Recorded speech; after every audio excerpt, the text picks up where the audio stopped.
오늘 본문은 2차 선교 여정에 이제 그 출발해서 또 도착한 그러한 지역들에 대한 말씀 우리가 보게 됩니다. 2차 선교여행은 선교팀이 분열되는 위기 속에서 출발을 하게 되었는데 놀랍게도 하나님은 위기를 보충해 주시고 오히려 진정한 한 팀을 꾸리게 되는 하나님의 역사를 오늘 우리는 보면서 오히려 2차 선교 여정을 위한 초창기에 출발했던 그 출발 과정에 있었던 바나바와의 다툼 그리고 마가와의 결별 그로 인해서 어려움들이 놀랍게도 새로운 역사를 이루는 것을 보게 되는 것입니다.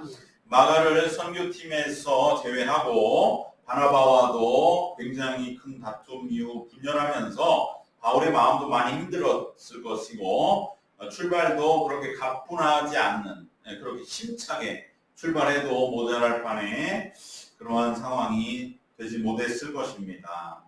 그러나 바울은 신실하게 주님께 받은 바 사명인 이방인 선교의 사역을 감당하는 그 일만을 바라보고 오직 주님만을 바라보고 그리고 바울 일행은 1차 선교 여정에 방문했던 도시들을 다시 찾아가서 그 교회들을 격려해주고 새롭게 또 있었던 일들을 전해주면서 그들의 선교를 더욱 북돋아주는 그런 귀한 역할을 꾸준하게 펼쳐 나가게 된 것입니다. 1차 여정 때 갔던 출발은 섬으로 처음에 구브로로 갔지만 그 섬 지역 방문은 이제 바나바에게 맡기고 그럼 바나바의 고향이기도 했으니까 그래서 마가와 같이 그들은 구브로로 떠나고 바울은 그대로 이제 육지를 따라 내륙 지방 빌리기아 지방으로 들어가서 방문을 쭉 해서 올라갔던 것입니다.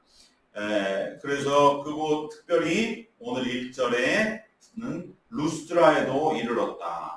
1절 말씀에 바울이 더베와 루스드라에도 이르매 바로 이 더베는 루스드라에 조금 더 떨어진 곳이고요. 루스드라가 굉장히 또 우리가 잘 알고 있는 곳이죠. 이 루스드라는 우리 사도행전 14장 8절 이하에서 본 바와 같이 두 가지로 유명한 지역이 됩니다. 하나는 바울판 성전 미문 사건. 베드로에 있었던 사도행전 3장의 성전 미문에 있는 나면서부터 못 걷게 된 자 일으킨 사건이 바울에게 일어난 곳이 바로 이 루스드라지요. 그래서 나면서부터 못 걷는 사람이 막 믿음이 있음을 보고 일어나라 하고 일으켜 세웠을 때 일어난 사건. 그래서 바울판 성전 미문 사건이 일어난 감격적인 곳이고 또 반면에 어떤 곳입니까? 이곳에서 바로 그는 순교를 할 뻔했죠. 돌에 맞아서 죽은 줄 알고 성 밖으로 내쳤던 바로 바울판 스데반 순교의 사건이 일어난 곳이기도 하죠.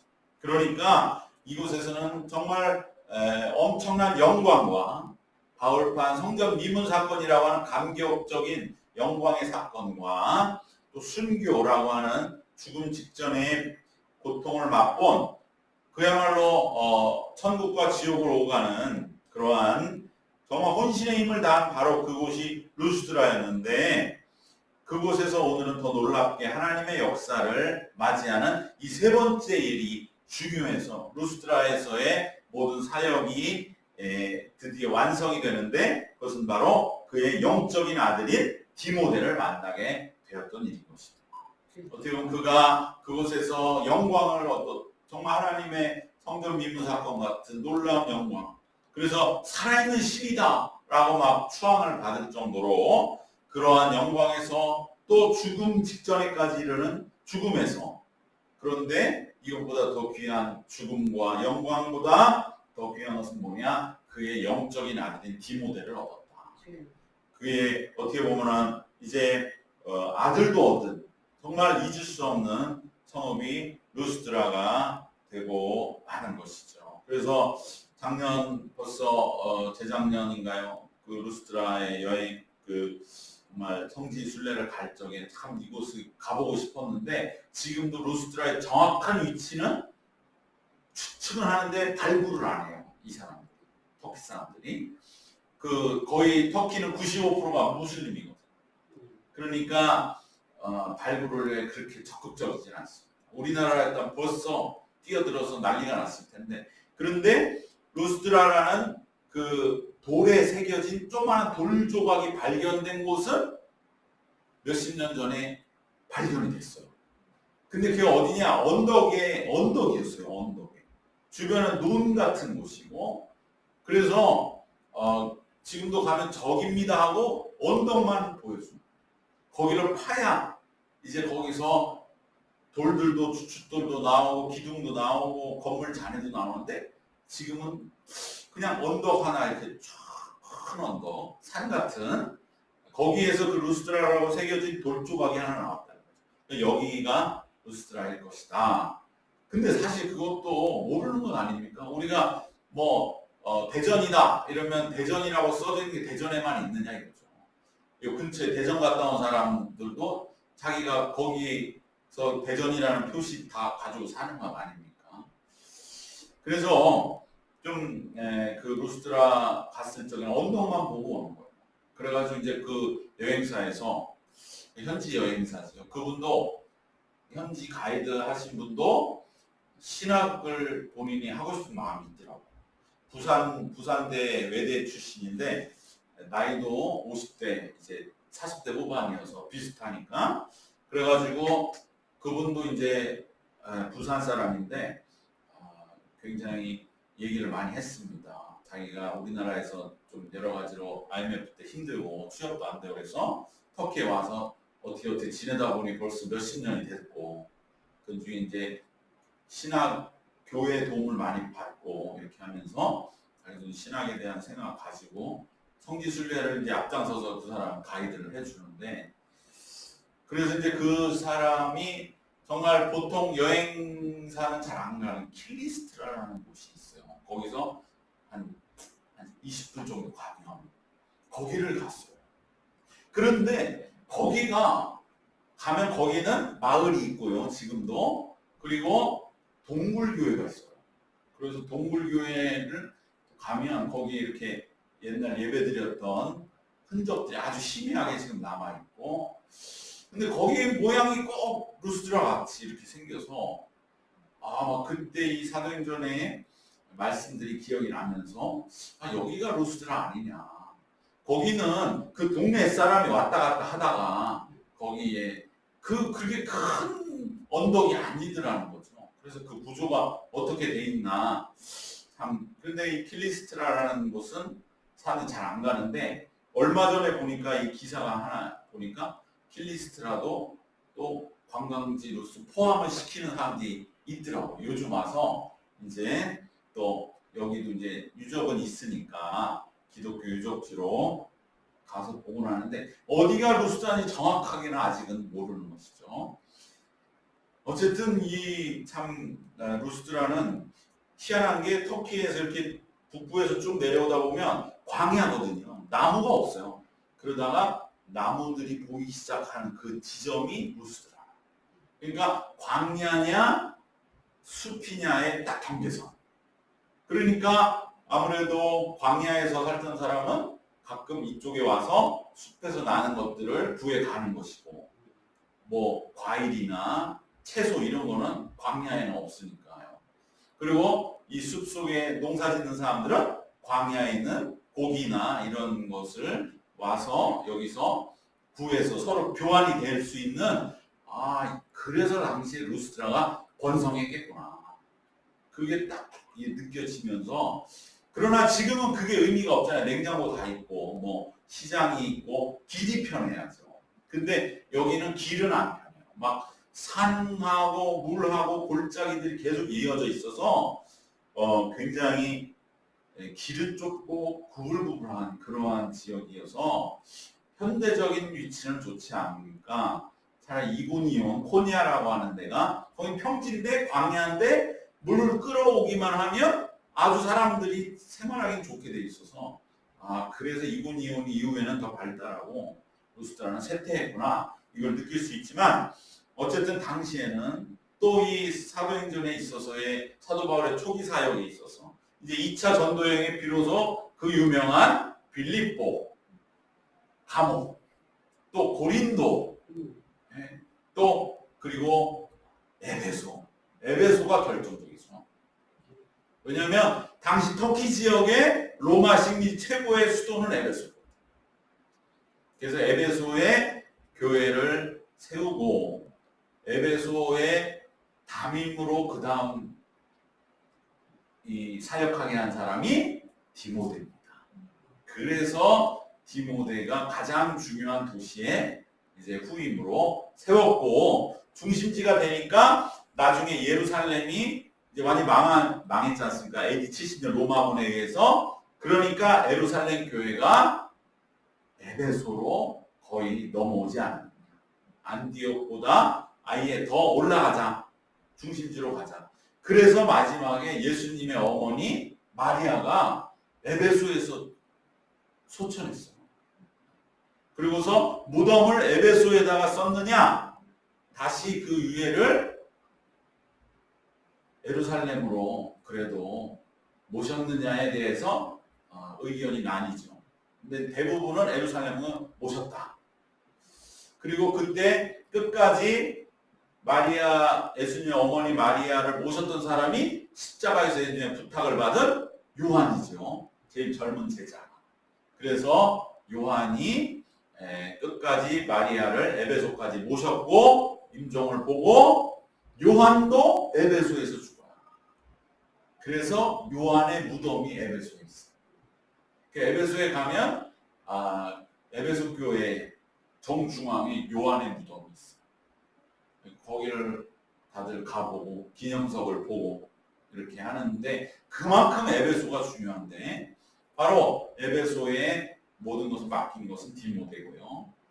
그리고 그러한 에베소서가 나오고 에베소서가 교회론의 중심 서신이 되고 빌립보서, 고린도전서 전부 나온 게 이제 사도 바울의 2차 전도 여정인데 그런데 그 모든 출발에 있어서의 힘을 받은 곳이 바로 루스드라다. 왜냐하면 여기서 사람을 구했잖아요. 그것도 영적인 아들을 만나니까 바울이 얼마나 힘이 났겠습니까? 어쩌면 이제 전도팀도 지금 분열되고 사실 가는 도시마다 그 교회에서 다 물어볼 거 아니에요. 아유 왜 지난번에 바나바와 마가 요한을 같이 왔는데 이번 실라와 오셨습니까?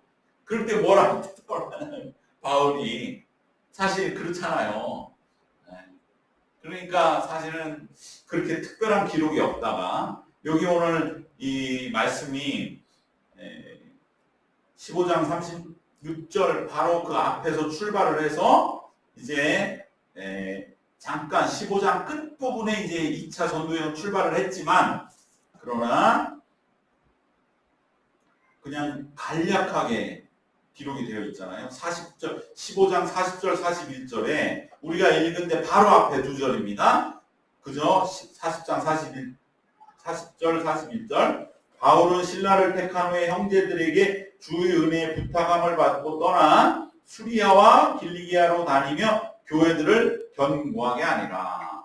그냥 이렇게만 간단하게 적은 거죠. 왜냐하면 힘이 없는 거예요. 그만큼. 이제 분열된 선교팀을 이끌고 가서 그냥 지난번에 있었던 그 반가움 속에서 사역을 하면서 견고하게 하는 그 정도의 사역들을 했던 거예요. 2차 선교 여정은 사실상은 그 출발은 아주 힘들었죠. 오히려 1차만 못했다는 겁니다.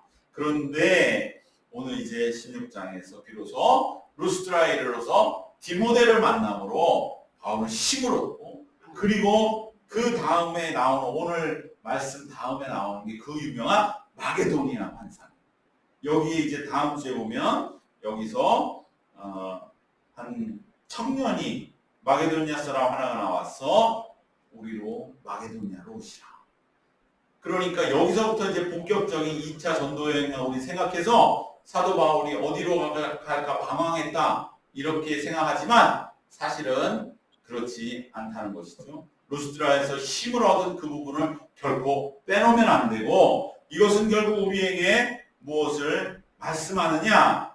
이것은 바로 하나님은 이것이 바울이 루스드라에서 뿌렸던 헌신, 정말 그곳에서 치유의 놀라운 역사의 영광과, 그럼에도 또 스데반같이 순교를 받아들이면서 내가 여기서 이제 죽어도 여한이 없다고 하는 그러한 순교에 이르렀을 정도의 그 고난과 헌신의 열매가 바로 2차 선교 여정의 에너지와 밑거름이 되었다. 그것이 바로 디모데와의 만남으로 이제 확실하게 되었다. 즉 하나님은 바울의 이 수고를 늘 지켜보고 계셨고, 그가 어떤 우여곡절을 겪든지 함께 계시고 함께 하시고 계셨다는 것을 바로 이 루스드라에서의 디모데와의 만남, 그리고 2차 선교 여정의 침체가 이제는 활력으로 변화되는 그러한 역사를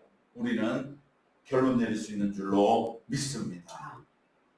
오늘 우리 그렇기 때문에 이 디모데의 만남은 너무나 귀한 것이죠.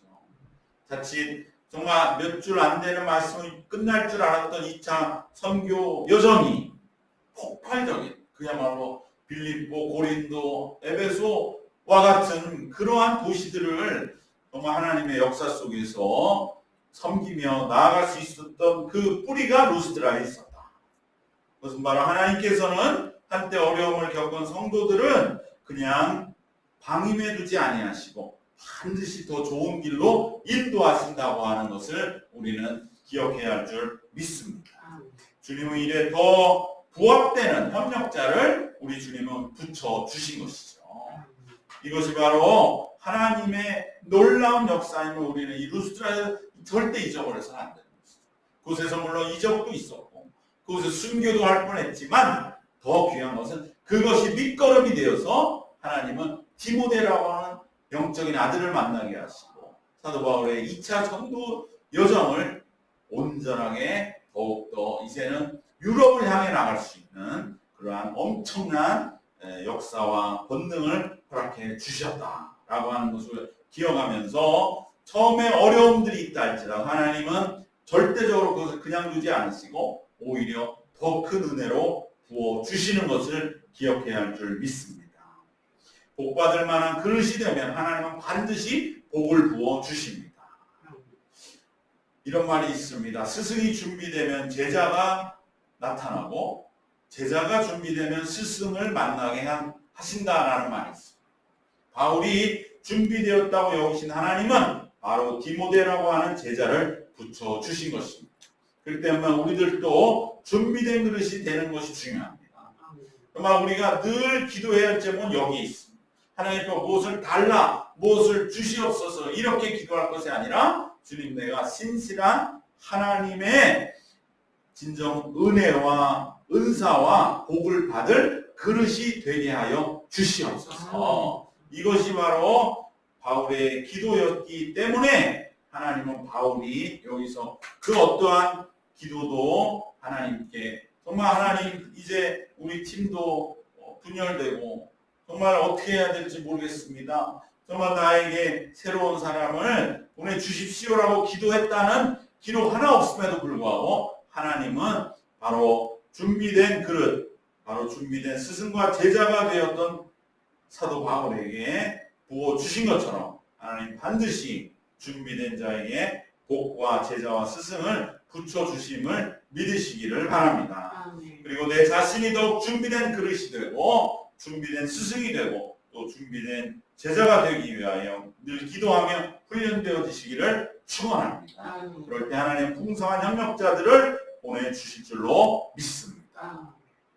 두 번째로 우리가 디모데와의 만남 속에 기억해야 할 것은 하나님은 반드시 그가 역사하시고 지금 바울의 선교를 이끌어 가시는 그러한 그 역할, 쓰임과 그 흐름에 맞는 하나님의 사람들을 준비시켜 놓으신다는 것입니다. 왜냐하면 이제 바울이 가야 할 길은 유대인과 이방인이라고 하는 혼합된 이 온 세상을 향한 선교입니다. 유대인만도 아니요 이방인만도 아닌 바울은 늘 선교가 유대인과 이방인이 함께 있습니다. 처음에는 그래도 그러니까 바울 자신이 유대말과 이방 헬라말을 다 할 줄 알았던 거예요. 그래서 출발은 유대인들의 회당에서 출발하지만 항상 열매는 이방인들에게 더 맺어지는 이중적인 그러한 역할을 하는 데 있어서 딱 부합하는 인물이 기존의 바나바와 마가가 아니고 바로 이러한 디모데였던 것입니다. 유대인만도 아니고 이방인만도 아니라 유대인으로부터 시작되지만 이방인들을 대상으로 하는 그 선교 비전에 딱 맞는 인물은 바나바와 마가라기보다는 디모데였던 것이죠. 자연스럽게 하나님이 이것을 교체시켜 주신 것입니다. 왜냐하면 디모데의 바로 친가는 그리스인이요 이방인이요 외가는 유대인 집안이었던 것입니다. 그러므로 디모데는 어릴 적부터 유대인과 이방인의 생활 관습에 모두 익숙한 그러한 장점을 가지게 되었습니다. 초창기 예수님 예루살렘에서 돌아가시고 예루살렘에 세워진 교회는 아무래도 유대인들이 모인 교회이기 때문에 율법에 익숙한 그러한 유대인들이 선교하기에 유리했을지 모르지만 이제 바울이 활동하는 선교에서는 오히려 디모데와 같이 이러한 유대인과 이방인의 이중문화에 익숙한 이들이 요청되고 필요했던 것인데 하나님이 이렇게 겸비된 자를 연결시켜 주신 것입니다. 바로 어떻게 보면 이 디모데는 이 두 유대인과 이방인이 혼합됐다고 하는 것을 약점으로 여겼을지 모르지만 오히려 이것이 지금은 장점이 되는 것입니다. 이처럼 하나님은 우리가 약점으로 생각하는 것을 장점으로 여기시고 쓰셔서 반드시 하나님은 우리에게 어떠한 그러한 장점으로 변화시키는 역사를 이루어 주실 줄 알 수 없는 것입니다. 그러니까 자꾸 우리 약점만을 생각하면서 안 된다고 부족하다고 여길 것이 아니라 오히려 하나님 이것을 사용해서 그러므로 더 어떤 장점들을 이루어 주시는 줄로 믿습니다. 우리에게 있는 약점처럼 여겨지는 것도 언제 어떻게 장점으로 되어서 쓰임받게 될지 알 수 없는 것입니다. 우리 하나님은 반드시 그 어떤 약점이라도 사용하심을 믿고 더욱 겸비하며 충실하게 우리의 내일을 기대하고 소망해 나가시기를 축원합니다. 마지막으로 이제 디모데와의 만남 속에 오늘 말씀 속에서 기억해야 할 것은 바로 이제 하나님의 선교 사역을 이루어가기 위해서 만남 이후에 그들은 더욱더 철저히 준비해 나가고 인간적인 모든 노력을 다 했다는 것이죠. 두 가지 생각할 수 있는 것은 2절 말씀에 디모데는 칭찬받는 자였다라는 점을 우리가 기억해야 할 줄 믿습니다. 바로 디모데는 루스드라와 이고니온에 있는 형제들에게 칭찬받는 자였다. 즉 우리가 하나님의 일을 한다고 하나님 외골수를 기도 많이 한다고 하면서 세상에서 본이 되지 않는 모습, 세상 사람들에게 칭찬은커녕 오히려 비웃음 받는 모습이 되어서는 안 될 줄로 믿습니다.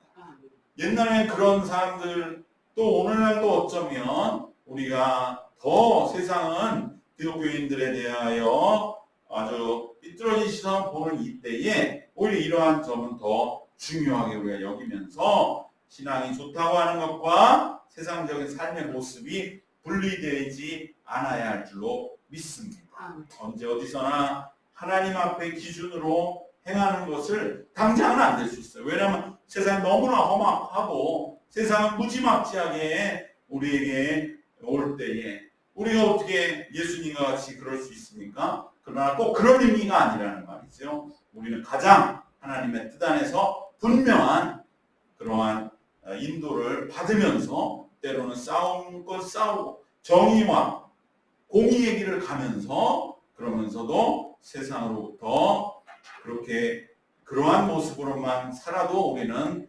칭송받게 될 줄 믿습니다.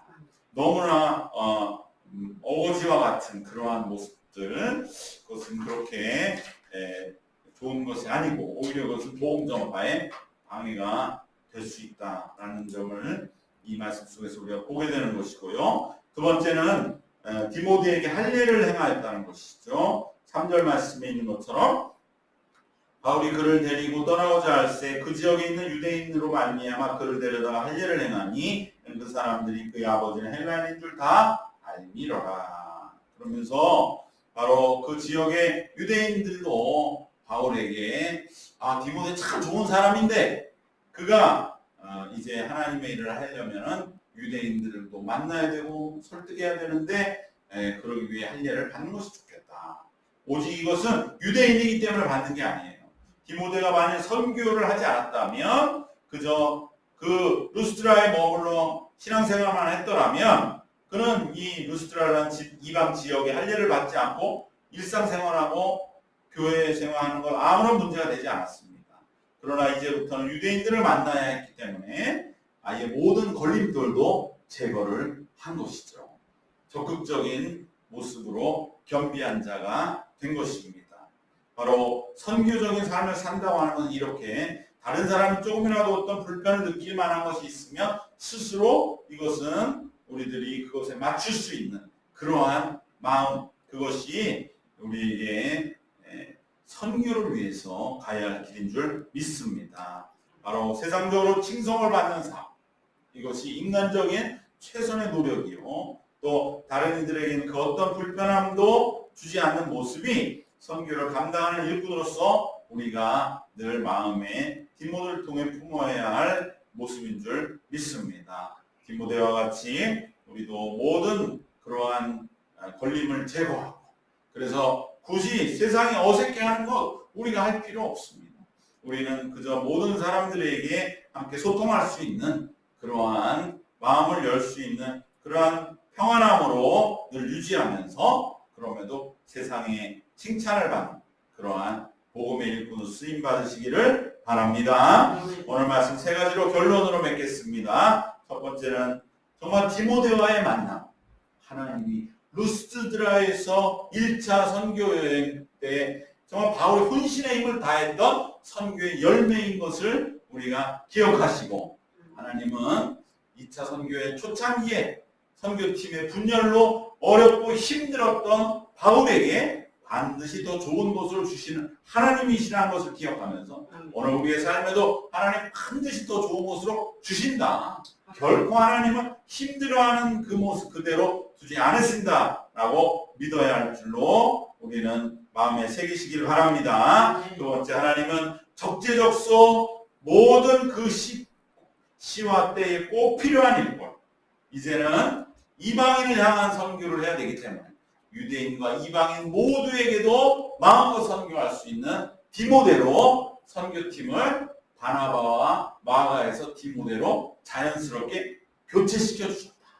바로 이러한 하나님의 정말 섬세한 손길이 귀한 것을 우리가 보면서 하나님 우리에게 필요한 일들도 반드시 이루어 주시는 것을 믿으시기를 바랍니다. 마지막으로 우리도 세상에 쓰임받는 선교의 사람으로 일꾼이 되기 위해서는 세상에서 칭송받고 세상을 향한 모든 걸림돌을 제거하여서 언제 어디서든지 누구든지 마음을 열 수 있는 그러한 선교적인 삶을 살아갔으면 우리들도 제2차 전도 여정 같은 놀라운 선교의 열매를 거두는 우리의 남은 신앙의 길 되시기를 주님의 이름으로 축원합니다. 기도하겠습니다. 주님 감사합니다. 사도 바울 그 어려움을 딛고 출발한 선교 여정에서 때로 지친 발걸음 무거운 마음으로 향했던 그 길이 이제 루스드라에서 놀라운 하나님의 만남 속에 모든 것이 다 새로워지고 또 하나님 그 디모데라고 하는 영적인 아들을 만나서 사도 바울 다 힘을 얻고 선교여행을 이루어 간 것처럼 오늘 우리의 삶에도 우리가 어렵고 힘든 일 그대로 결코 하나님은 두지 아니하시고 더 좋은 것으로 우리에게 역사하신 것을 믿고 감사함으로 한 걸음 한 걸음 나아가는 우리의 남은 선교의 발걸음 되도록 우리 하나님께서 지키시고 인도하여 주시옵소서. 감사드리오며 주 예수 그리스도의 이름으로 기도드려옵나이다. 아멘.